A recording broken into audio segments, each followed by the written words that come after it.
নমস্কার বন্ধুরা, 2 মিনিটের কাহিনী আপনার জীবন বদলে দিতে পারে। একজন ব্যক্তি তার পোষা কুকুর নিয়ে নৌকায় উঠে নদী পার হচ্ছিল। সেই কুকুরটি প্রথমবার নৌকায় উঠেছিল, আর সেই নৌকায় আরো অনেক মানুষ ছিল যারা নদী পার হচ্ছিল।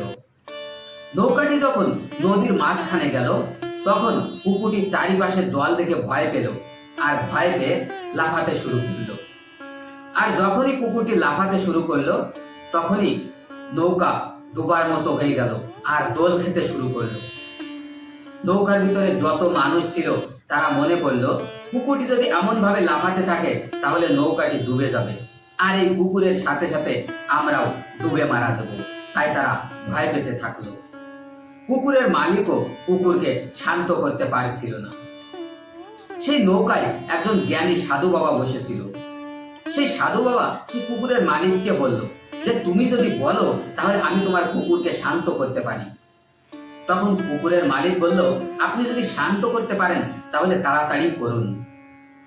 তখন সাধু বাবা সেই কুকুরটিকে 2 হাত দিয়ে ধরলো আর নদীতে ছুঁড়ে ফেলে দিল।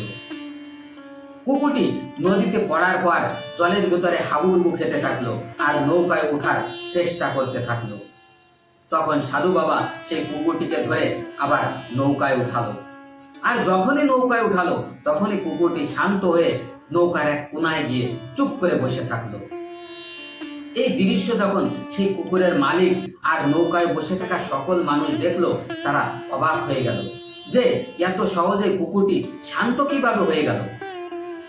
তখন সাধু বাবা বলল, আমি যখন কুকুরটিকে জলে ছুঁড়ে ফেলেছিলাম, তখন জলের যে শক্তি আর জলের ভিতরে নৌকার যে প্রয়োজনীয়তা তা কুকুরটি খুব ভালোভাবেই বুঝতে পেরেছে।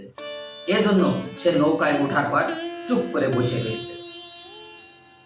তো বন্ধুরা, এই ছোট্ট কাহিনী থেকে আমরা কি শিখতে পারি? যে আমরা যতক্ষণ পর্যন্ত নিজেরা বিপদে না পড়ি, ততক্ষণ পর্যন্ত আমরা অন্যের বিপদকে বা অন্যের সমস্যাকে অনুভব করতে পারি না। তাই অবশ্যই আমাদের অন্যের বিপদকে অনুভব করা উচিত।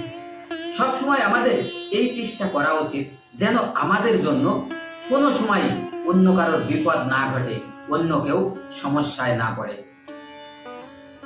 তাই আপনারা সচেষ্ট থাকুন। আর আমার এই ছোট্ট কাহিনীটি যদি ভালো লাগে তাহলে অবশ্যই একটা লাইক আর একটা সাবস্ক্রাইব করে বেল আইকন প্রেস করে দেবেন, যেন আমি আপনাদের সাথে জুড়ে থাকতে পারি। আর আমার এই চ্যানেলে এমন ছোট ছোট অনেক কাহিনী দেখতে পাবেন। আর আমার কাহিনীর ভিতরে যদি কোনো ভুল দেখতে পান তাহলে অবশ্যই কমেন্টস করে জানাবেন। ধন্যবাদ।